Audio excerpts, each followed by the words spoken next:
ar com mais um Pode Prosear. E aí a gente ainda está no meio de janeiro, aí vamos falar sobre janeiro branco. Você sabia? Muito se fala do outubro rosa, do novembro azul, mas existe o janeiro branco, que a gente precisa conscientizar as pessoas da importância da saúde mental. Muita gente hoje em dia, isso aí está sendo deixado de lado, né? Para falar sobre esse assunto, conscientizar as pessoas, orientar, eu recebo aqui a psicóloga Ariana Fidelis, que está aqui conosco. Ariana, obrigada pela participação conosco. Eu que agradeço, Manuela. É sempre bom estar aqui com vocês, né? É sempre bom alertar a população acerca disso, né? Tão importante fenômeno que é a saúde mental, que muitas vezes as pessoas não dão tanta atenção assim, né? E Janeiro Branco tá aí para isso. As pessoas não dão tanta atenção, Ariana, até passarem por alguma crise, seja de pânico, seja de depressão, seja de ansiedade, que tem sido cada vez mais comum, né? Sim, a gente fala que a nossa enxergar por probabilidade, a gente tem um distanciamento dos fenômenos quando o fenômeno não está perto de nós. Então, quando esse fenômeno se aproxima de nós, por exemplo, ter uma crise de ansiedade, ter alguém com depressão na família, a gente começa a se perguntar, será que de fato isso é importante? Né? Como que eu posso fazer? Como eu posso ajudar? Eu costumo dizer que ninguém precisa de um psicólogo até que precise de um, né? E aí a gente começa a ver e a enxergar o quanto que isso é importante e faz a diferença na nossa vida, porque sem saúde mental a gente não consegue executar nada praticamente. Como que a gente pode perceber, Ariana, quais são os sinais que indicam que a gente precisa se atentar um pouquinho mais para a saúde mental, que ela não está indo muito bem?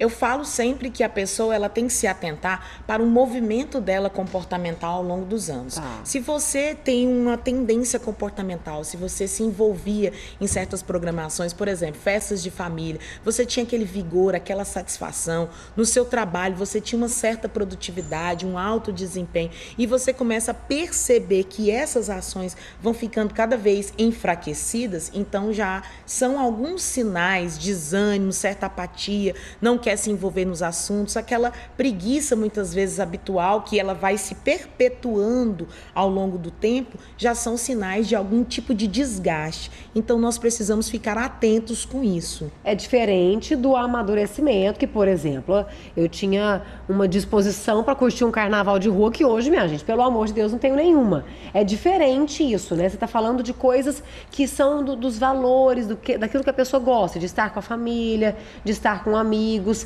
Esses sinais que a gente precisa se atentar mais. Exatamente. Você vai perdendo ao longo do tempo e do espaço pequenas coisas, pequenos prazeres que você tinha, e aí você começa a ter uma certa apatia, não gostar mais, estar distante, ficar distante, fazer esse distanciamento das ações. Não só comparando a grandes eventos, por exemplo, como carnaval, casamento, grandes aglomerações, não. Mas naquele dia a dia, você executava de uma maneira e você começa a executar de outra forma. O trabalho é um bom sinal para isso. Você tinha uma disposição, você gostava, você se entregava, você tinha uma alta produtividade, aí você vai perdendo esse brilho ao longo do tempo. E aí isso já é um sinal de que tem alguma coisa de errado, pode estar no início de uma depressão. É diferente de depressão de ansiedade, por exemplo, né? Sim, é diferente de depressão de ansiedade. A ansiedade, ela é uma coisa basal. Todos nós temos ansiedade, sim, mas ela é positiva e negativa. Sendo positiva, o que ela vai fazer? Te motivar, levantar, se organizar, fazer sua maquiagem para estar aqui trabalhando.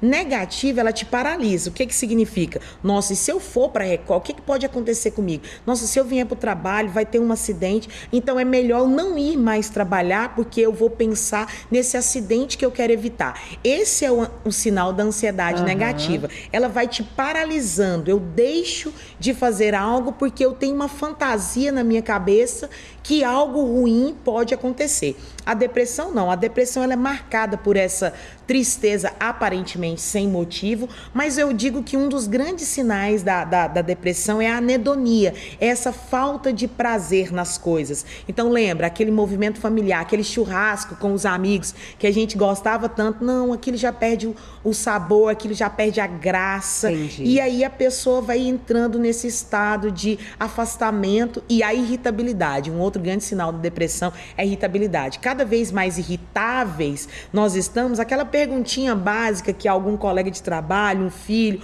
um marido faz pra gente, a gente já fica irritado. Sei. E isso já demonstra. Então, o acumulado disso ao longo do tempo pode demonstrar que você está tendo sinais de algum adoecimento ou desgaste emocional. E tem outro fator também que é muito comum hoje em dia, que é o pânico, né? A síndrome do pânico. Sim. Também é diferente da depressão e da ansiedade. Sim, a síndrome do pânico, ela é praticamente a ansiedade é maximizada, né?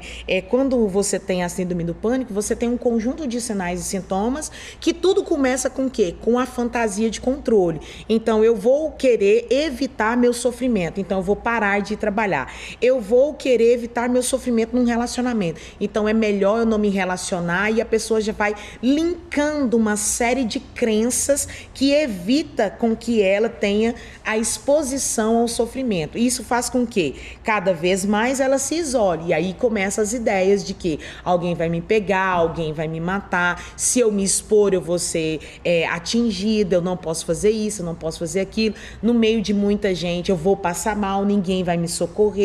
Então, isso que gera a síndrome do pânico. Mas tudo começa com a ansiedade. Entendi. O excesso de controle, um excesso de rigidez comportamental, e isso gera a síndrome do pânico. Uhum. Agora, Oriane, o que acontece?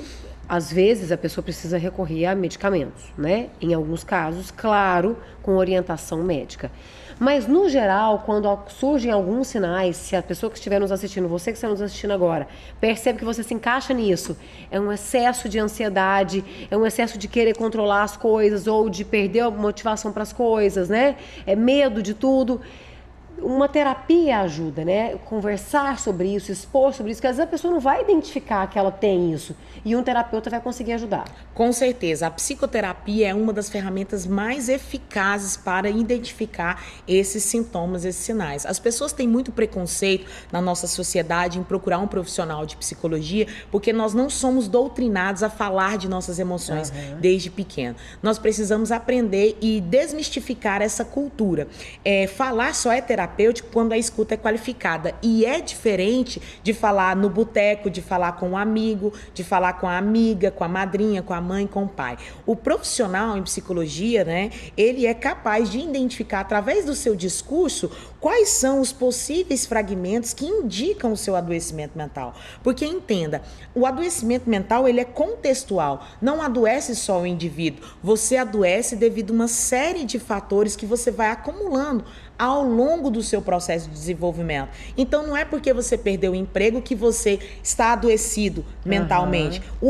A perca do emprego é mais um dos fatores que agrega esse aglomerado de coisas. Então, a pessoa pode sim procurar um profissional, e esse profissional é capaz sim de ajudá-lo, porque são mudanças comportamentais, e entendendo o seu processo de desenvolvimento, que a gente consegue traçar por que será que você está apresentando esse sintoma nesse momento. E aí, como que a gente pode evitar isso, né? Assim, a gente sabe que o estilo de vida das grandes cidades hoje faz com que a gente tenha um ritmo frenético, né? É tudo acelerado, é tudo para ontem. As pessoas exigem da gente isso, e a gente, naquele efeito cascata, exige dos outros e exige da gente também, né? Sim, sim. Então, assim, como evitar isso? Bom, primeiramente, quanto mais você se conhece, o autoconhecimento é uma ferramenta eficaz para esse momento. Quanto mais eu conheço as minhas características, mais eu vou poder dizer se eu estou me afastando, tendenciando a me isolar ou não. Mas para isso eu tenho que reconhecer qual é o meu estilo comportamental, qual é o meu estilo de vida, qual é o meu jeito, se eu estou fazendo isso motivado por um fator externo ou um fator interno, que é uma crença limitante, uma fantasia. Então, o autoconhecimento é uma grande ferramenta para isso. Para se autoconhecer, precisa buscar uma ajuda psicológica, uma ajuda psicoterápica. E também contar sempre com o apoio dos pares. Eu digo que as pessoas ao nosso redor, elas têm também essa sensibilidade, aquelas pessoas que fazem sentido e significado. Não é qualquer um de uma rede social, por exemplo, que vai falar, você vai precisar de ajuda. Não, não é nesse sentido. São aqueles pares que fazem sentido e significado, que estão bem próximos a nós, que geralmente eles conseguem traçar Poxa, a Ariana está diferente. Nossa, aconteceu algo com a Manuela que tá diferente. O dia a dia dela, o olhar dela, o jeito que ela produz é diferente. Então, isso também é bom a gente se atentar. As pessoas conseguem falar assim, nossa, Manuela, você tá um pouco diferente. Será que não está acontecendo algo? E aí, a partir desse momento, você entrar num processo reflexivo. Toda mudança comportamental, ela só acontece a partir de um processo reflexivo. E é a grande dificuldade da atualidade, as pessoas quererem refletir. Não querem refletir, né? Não querem falar sobre os próprios sentimentos, não querem enxergar, olhar para dentro, né? Não. Agora, essa questão que a gente está falando de você saber do seu comportamento é importante para você também saber os seus limites, né?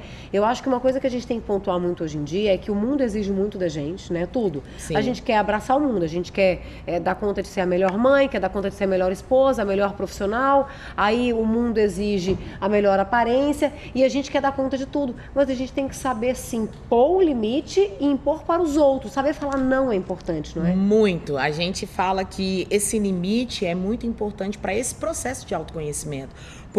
Mas você também não fala não por algum motivo que aconteceu ao longo da sua jornada. Então, uma vez que você identifica onde foi a ocasião que você aprendeu, se eu falar não, eu vou ser rejeitada, então você começa a entender que o não faz bem sim. É importante falar o não para a sua saúde mental, é importante falar não para a sua saúde física, é importante sim estabelecer esses critérios, porque a gente de fato não consegue abarcar tudo isso. É um pouco trivial dizer isso, mas ainda pessoas acreditam que vão conseguir, né? Eu falo que geralmente nós mulheres temos uma roupa da Mulher Maravilha guardada no nosso guarda-roupa, em que a gente sempre vai lá recorrer a essa roupa e que às vezes a gente nem tira. E na verdade nós precisamos de momentos de descanso, momentos de lazer, momentos de falar, não, eu preciso parar e tá tudo certo. E a gente não precisa entrar nessa máquina da produtividade em excesso para que a gente possa degradar, né? Degradar a nossa saúde mental em prol de alguém ou de algum status. A gente se permitir falhar, não é? Assim, eu digo, você está falando dessa questão que a gente busca tanta perfeição e busca essa roupa da Mulher Maravilha, e são em coisas triviais, assim, né? Por exemplo, tem dia, um exemplo, eu esses dias estava extremamente cansada, exausta, e aí deitei e pensei, falta escovar os dentes das duas. Falei, não, hoje cada um escova o seu. Não dou conta. E tá é tudo isso, bem, né? É isso. E eu não sou pior mãe por isso. Exatamente. Eu não sou menos mãe porque hoje eu não consegui arrumar o melhor lanche da lancheirinha. Isso. Ou porque hoje eu não consegui ser a mais produtiva no trabalho. Tem dia que a gente não tá legal. E pensar assim que às vezes eu não consigo e não consigo de fato é libertador. Quando você entende que você não precisa estar a serviço do outro sempre, que você pode dizer não e que a nossa relação aqui não será abalada, isso é extremamente libertador, porque você compreende que eu tenho ações em que eu vou contribuir com a Ariana e outras eu não vou, e tá tudo certo. E a Ariana não vai deixar de me querer, porque a grande fantasia de quem não gosta de dizer não, que tem medo, é de se sentir rejeitado. Ora, mas afinal de contas isso tem que fazer parte da nossa existência. Sim. Eu não posso estar o tempo todo ao seu serviço. Como a mãe, Manuela, não pode estar o tempo todo ao serviço das filhas. E assim sucessivamente. E isso é extremamente libertador quando a pessoa compreende essa dinâmica. Isso é realmente muito importante, porque assim, o mundo exige da gente cada dia mais, né? E aí, às vezes, você acha que tá tudo bem. E aí você vai na rede social e você vê aquela pessoa que você admira, que ela só mostra uma pontinha da vida dela, e você fala, nossa, mas eu não tô bem ainda não, porque ela tá muito melhor do que eu. Mas não é por aí, porque as pessoas só mostram aquilo que querem mostrar. Com certeza. A rede social é um dos grandes agravantes da atualidade, né? Acerca do aumento da ansiedade. Paralelamente, é um paradoxo. Se por um lado ela motiva as pessoas a cuidarem da imagem e gerou muita autoestima, ela também adoece. Adoece no sentido de comparação. Quando eu começo a comparar o meu bastidor com o seu bastidor, aí eu começo a falar, nossa, a vida da Manuela é bem melhor, né? Mas a gente não entende, por exemplo, que está aqui às 5 maquiada, tem que ter acordado às 3h30. Às vezes eu tenho que ter essa noção de que esse momento aqui meu é diferente do seu, por nossas histórias, o lugar de onde a gente veio, da onde a gente carrega todo esse aglomerado de coisas que nos formaram. Então as pessoas, elas precisam refletir mais sobre isso. Ariane, só pra gente finalizar, buscar coisas que nos façam sentir prazer, né? Estar perto de quem a gente ama, ter momentos de descanso, isso é importante, né? Às vezes até aquele parar e olhar pro céu. Gente, ontem o fim do dia tava maravilhoso, eu parei no canto, encostei na rua, abri a janela do carro, falei, falei, abri os vidros do carro, falei para as meninas, olha que coisa mais linda o céu. E aí elas foram daquele pedaço até o caminho de casa, contemplando o céu. Coisa que a gente não faz, mas isso é um respiro, né? Com certeza, sem sombra de dúvida. Atividades prazerosas, estar do lado da nossa família, das pessoas que fazem sentido e significado, promover momentos de lazer, descontração e também fazer nada. A gente tem que parar de sempre estar querendo estar movimentando, fazendo alguma coisa. Fazer nada também faz parte de incentivar, de promover a saúde mental, e isso é muito importante. Se aliançar, começar a retomar coisas que nós abandonamos, que isso começa a fazer sentido, né? Afinal de contas, é neste relacionamento, é nessa troca aqui que as coisas começam a ter significado, porque afinal de contas, tudo isso daqui vai passar e o que vai ficar aqui é somente esse momento, esse relacionamento que eu tive contigo, e isso que faz sentido para nós. Isso é a mais pura verdade. A gente tem que aprender a valorizar aquilo que é verdadeiro, aquilo que é da essência mesmo, né? Com certeza. Obrigada pelo nosso bate-papo, foi muito importante, foi muito bacana. Eu acho que é importante a gente falar sobre isso, principalmente no início de ano, quando as pessoas fazem tantos planos, tantas promessas e algumas tão difíceis de serem realizadas e tudo mais. Não que a gente não tenha que ter metas, a gente tem que ter, mas aquelas que são possíveis de serem alcançadas, né? Bom, eu que agradeço, é sempre muito bom estar aqui com vocês, é sempre muito bom falar sobre saúde mental e conscientizar as pessoas desse fenômeno tão importante que muitas vezes, não dado sentido e significado, ele pode atingir todo o nosso funcionamento, toda a nossa funcionalidade na vida, no trabalho, nas expectativas, nos sonhos e tudo mais. Então, a saúde mental não é coisa só de janeiro branco, hein? Não é, exatamente. Ariana, muito obrigada, viu, pelo nosso bate-papo. Esse foi o nosso Pode Prosear de hoje.